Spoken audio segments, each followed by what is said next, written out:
Les problématiques réseau sont multiples et complexes dans le data center. Premièrement, il s'agit d'accompagner la virtualisation des serveurs.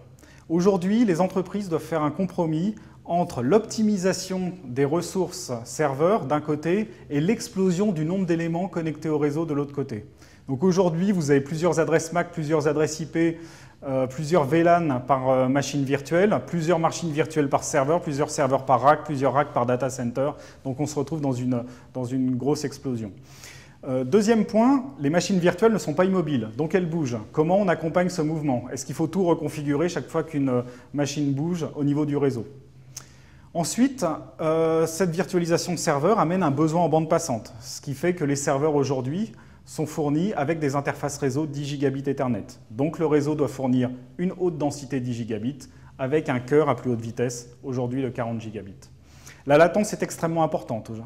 Le trafic client-serveur n'était pas tellement sensible à cette latence, ce qui signifiait que les architectures réseau classiques à plusieurs niveaux, à plusieurs couches, agrégation, cœur et accès étaient suffisantes. Niveau 2, niveau 3, ça ne posait pas de problème. Maintenant, la donnée a changé.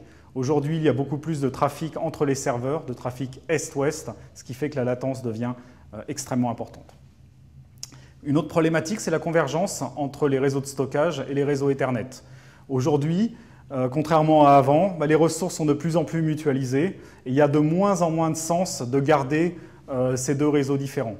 Donc, comment on va accompagner la convergence LAN et SAN chez nos clients?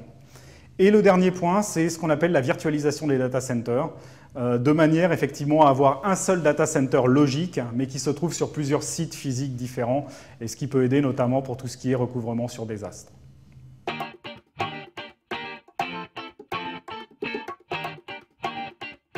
Nous proposons une nouvelle approche qui va changer la donne dans les data centers.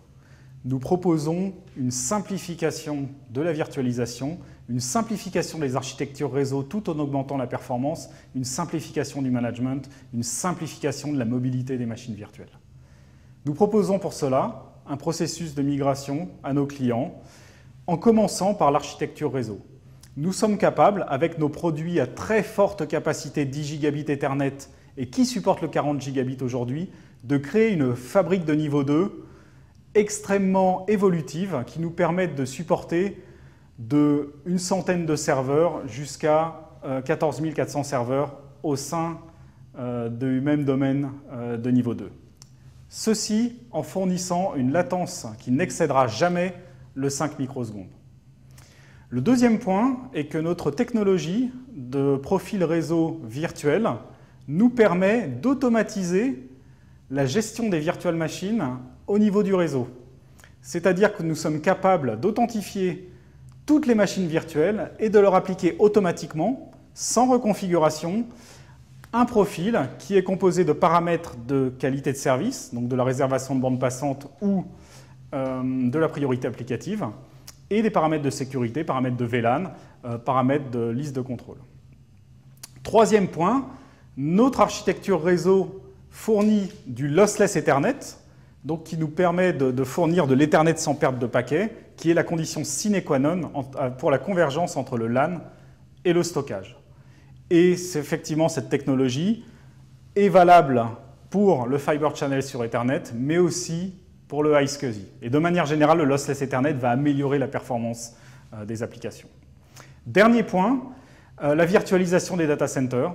Donc notre technologie de virtualisation réseau, qui est le Shortest Path Bridging, qui est compatible avec les architectures opérateurs à base de Provider Backbone Bridging, nous permettra d'effectuer et de créer une seule fabrique logique qu'on retrouvera sur plusieurs sites, qui nous permet notamment de faire bouger les machines virtuelles d'un data center physique à un autre data center physique.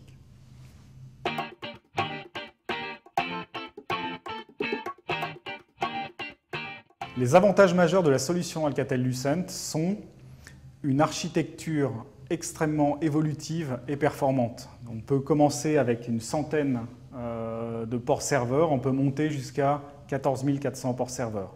Nous fournissons une très faible latence pour le trafic de serveur à serveur qui n'excédera jamais les 5 microsecondes. Nous supportons aujourd'hui le 40 gigabits Ethernet.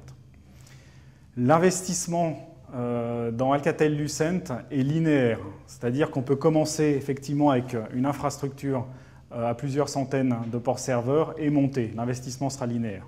Un investissement qui sera réduit avec un prix de matériel par port serveur qui est extrêmement compétitif et un coût opérationnel qui est lui aussi réduit de par la simplification que nous proposons. Nous proposons une élasticité dans le data center qui est unique. Nous savons automatiser la gestion des machines virtuelles et le mouvement des machines virtuelles.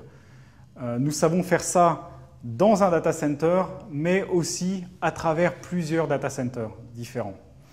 Nous avons un écosystème de partenaires technologiques qui nous permet de nous inscrire dans une solution complète avec des partenaires spécialistes de serveurs, de stockage et de virtualisation.